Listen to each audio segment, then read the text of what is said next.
Hello and welcome to Understanding Your Water, a project of RiverWise. My name is Rodney Austin. I'm a chemistry professor with an interest in water quality, and I hope to help you understand your water quality. In the last segment, we looked at the typical entries in an annual report. Today, we're going to look at the units and numbers that you find in those particular reports. So when you look at an annual report, you're going to see you'll see a table or many tables with lots of data and units. And so really, what do those really mean? Some of them can be really quite cryptic, and you may not even understand some of the units and numbers that they use and what are the letters. So the goal of this today is to really look through that. So we're going to have three big goals. Number one, we're going to define what concentration is. Number two, we're going to look at the units of concentration that are used in a report. And then we're going to look at typical data that's found in a Consumer Confidence Report, a CCR. Make sure you pay attention because there's going to be a little quiz at the end. First, when we say concentration, what we mean is the amount of substance that's dissolved in a given solution. All right, so this might be something like copper dissolved in a solution of water. All right, so copper is typically blue. In fact, let's take a look at a series of solutions of copper. You see here 4 containers.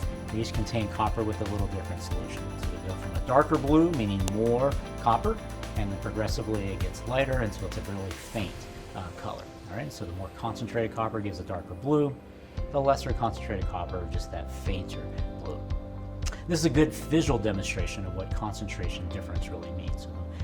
The higher concentrated has a different color than the lower ones, and so visually we can see that. And in the same way, some of the chemical and physical properties that are associated with something like copper or some other compound, those properties will change as well as the concentration goes down, or they may not have as much of a health impact at a really low concentration. So let's dig into these units a little bit more, and we're going to help you by starting with something you probably know, and that is percentages. So you probably worked with percentages in school or maybe everyday life or on the news. You see a percentage. All right, and so that's actually quite helpful. So we're going to start with a simple example of if you have a total of 10 dots, 8 of them are red, and then just 2 of them are black. And so if we're thinking in terms of the red dots, we might say 8 out of 10 of the dots are red. And so if we did the math, we could do 8 divided by 10 times 100, and that'll give us 80%. All right, so that's one way to think of it. If we think of the dots as a chemical compound or an element, we might say that 80% of the solution is made up of that. So again, the red dots would be like 8 copper atoms, right? A total of 10 total atoms, right? So it'd be 80%. For now, most solutions really aren't that concentrated. So let's move to something maybe that's a little bit more realistic, and we'll use our 8 red dots and we'll add them to 92 black dots to make a total of 100 dots. And so in this same way, we can think of it, we just have 8 consecutive red dots, and that would be one way, and we can again get that. But we could actually then imagine that those dots are the inside of a beaker contents, and so we can just let the dots then, 8 red dots, spread out. And this might be representing like 8 copper atoms in a total solution of 100 dots. All right, and so if we do the math on that, we can have 8 divided by 100 times 100, and of course that'll give us 8%. Now, that's something probably you can live with, right? So 8% of a solution is copper atoms. And that would be one way to think of it, and that would be a percentage. Well, that percentage is in some ways a concentration as well. Instead of thinking about it as 8%, what if we think about it as 8 parts per 100? So of all the total 100 things that are in there, and 92 of them are black dots in this case, 8 of them are red dots, we would say 8 parts per 100 are red dots. And in the same way, we can say 8 parts per 100 are copper atoms, or something else that is in that particular solution. And so really that 8 parts per 100 is a concentration. It's sort of akin to that same thing as 8%, but in this case it's really a concentration because we're saying 8 of the parts of the 100 are this one thing. And that's a concentration. And so that's the way we could talk about our definition of concentration, the amount of a substance, the 8 red dots, and a total solution, which would be the 100 total dots. All right, so that's really a concentration. Let's take it one step further, and let's think about what happens if we have 8 dots, 8 red dots, and again 1,000 total dots. So there's 992 black dots, 8 red dots, and again we could have 8 consecutive dots. But then we can move them and actually imagine that sort of block is the inside of a beaker of contents of water, contents of a beaker. And so we can spread the 8 red dots out, and you can see that it's really hard to start to pick out the 8 red dots now. because they're now diluted, you might think, by all of those black dots. So you can still pick them out, but 8 out of the 1,000 are there. So we actually can, again, do the math. 8 divided by 1,000 times 100 gives us 0.8%. All right, and so 8% was pretty easy to understand. 0.8 is starting to get a little bit harder because, again, we have the 0.8%. And it's a number, and we can get to the fact that, all right, it's pretty low. So that's one way you can think of it, as a percentage. But again, let's use our concentration. We'll think about it 8 parts per 1,000. So of the 1,000 total parts that are in this, inside of this contents of the beaker, 8 of them are red dots, the other 992 are black. All right, so that gives us 8 parts per 1,000. And that's a concentration unit.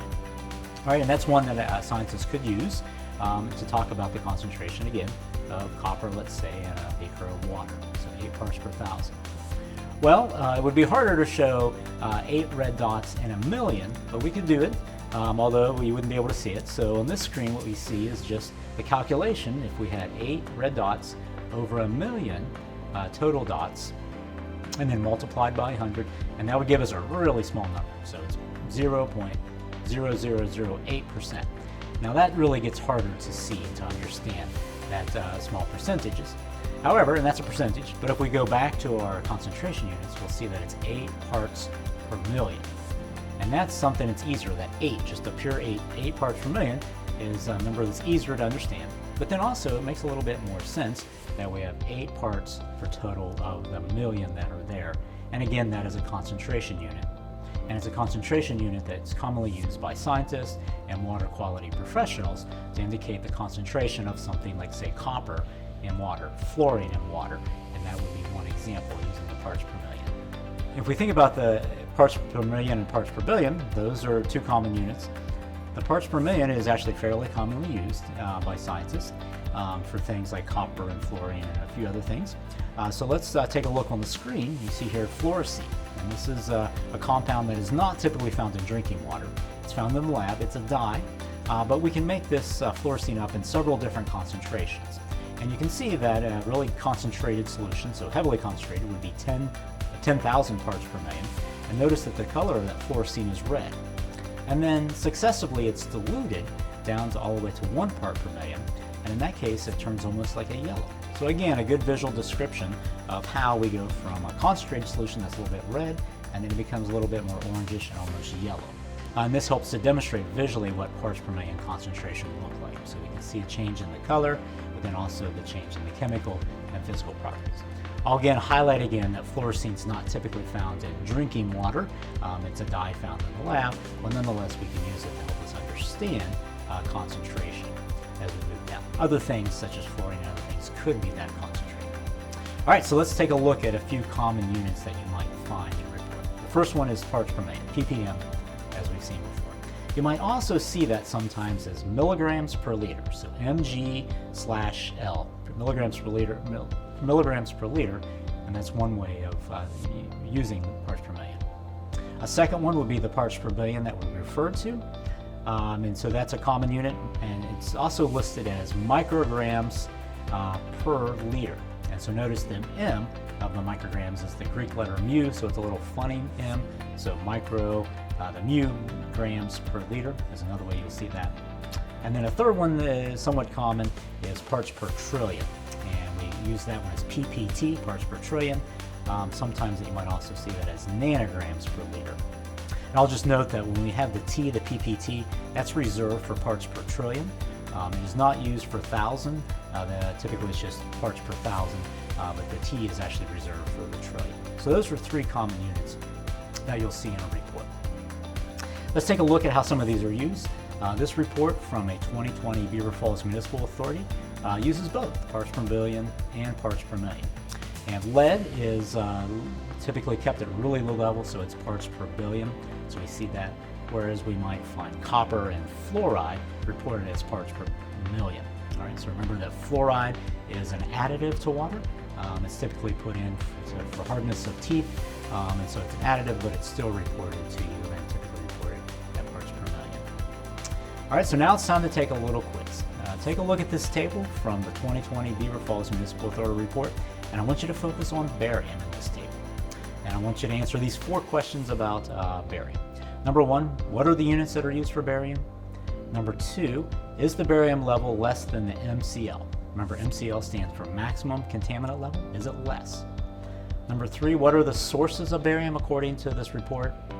And number 4, what is one other question that you have about these barium results? So take a few seconds to think through this, and I'll walk you through it. So how'd you do? All right, so first of all, barium, the units, notice they're ppm, and that's parts per million. All right, so that's the first one. Second one, is the barium level less than the maximum contaminant level? And the answer is yes, right? That's a good thing.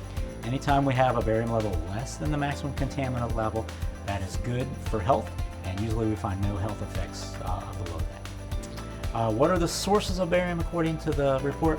Mostly it's industrial, right? So mining and other types of plants use barium, and then those either runs off into the river or lake, or sometimes it's discharged or dumped into the river, and so that's where sometimes it accumulates from.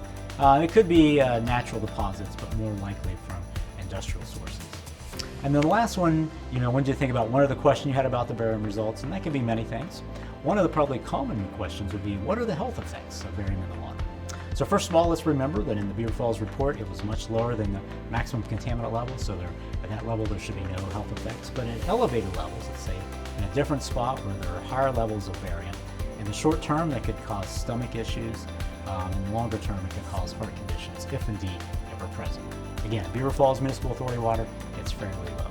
If you have questions about barium concentration or other things, you might go to epa.gov, and there's a good bit of resources there about barium and many other things and how what impacts they could have on the health. So in this segment, we've looked at the types of units and numbers that you might find in a typical consumer confidence report. In the next segment, we're going to wrap up this series.